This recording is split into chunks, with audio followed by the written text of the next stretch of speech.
Mr President, earlier today I sought to record my vote in support of letting terminally ill patients access medicinal cannabis. I explained to the Senate the reasons why I missed the vote the first time. The fact that it was missing was due to the miscommunication between my staff. As a result, I missed the vote and it ended in a tie. My vote was missing then and it shouldn't have been. As for the reason why my vote was not recorded for the first time around, it was said that I said one thing to BuzzFeed at the time and another to the chamber today.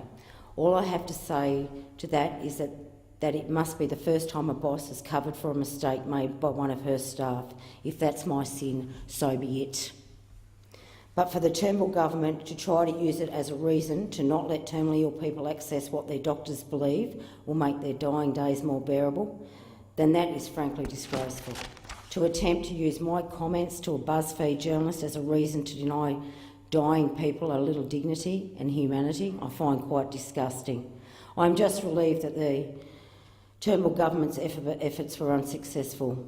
I don't come to this issue the way the Greens have come to it or Labor has come to it. I don't approach this issue the way that Darren Hinch's Justice Party have approached it or the One Nation has approached it either. I have considered the issue as somebody who is deeply and personally concerned about the risks of illicit drugs flooding our streets. Mr President, I've made no secret of the fact that my family has had to deal with the devastating destructive effects of illicit drugs.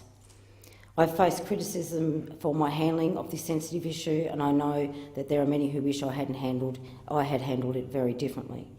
But I can only be honest about my experience and how it affects the way I approach legislation such as this.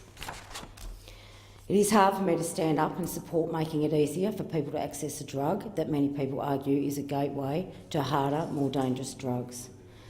It is hard because I couldn't support a vote that would put people's lives at risk. So I am sympathetic to those who worry about there being a slippery slope here.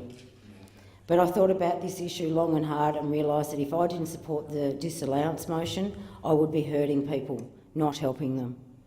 I do not believe this disallowance will open the floodgates. I reckon that's rubbish to huge quantities of medical cannabis entering the country. I'll be more worried about all the other stuff that's coming in, quite frankly.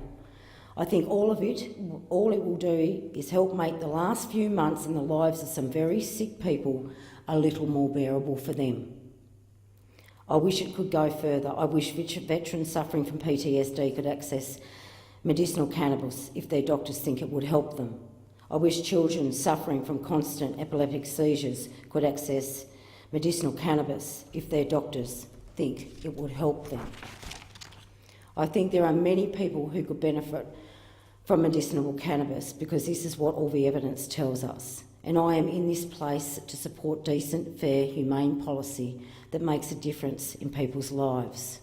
I am the last person who would vote for a motion that opens the floodgates. I voted for this motion because it was the right thing to do. It is not every day that this place gets a chance to vote on an issue that will dramatically improve people's quality of life, especially towards the end. And today was one of those rare days. And instead of letting the vote go through, the Turnbull government decided to try and block it with silly distractions like what was said to a journalist a month ago. I hope they are left to think about what they are attempting to do. They are attempting to block a vote to make what's left of the lives of dying Australians a little less painful. A little compassion is all that was asked to be shown in here. I can understand if this motion made them nervous. Nobody has more of a reason to be nervous about the possible effects of this bill than me. But I was able to put my personal experience aside and vote on the substance of the motion. They weren't able to do the same, and with the support of Labor, One Nation, the Greens, Darren Hinch's Justice Party, I've recorded my position, I've expressed my view, and as a result, terminally ill Australians will be able to access medicinal cannabis in hours and not months. I am thankful for the support of my colleagues and I'm grateful for their vote today.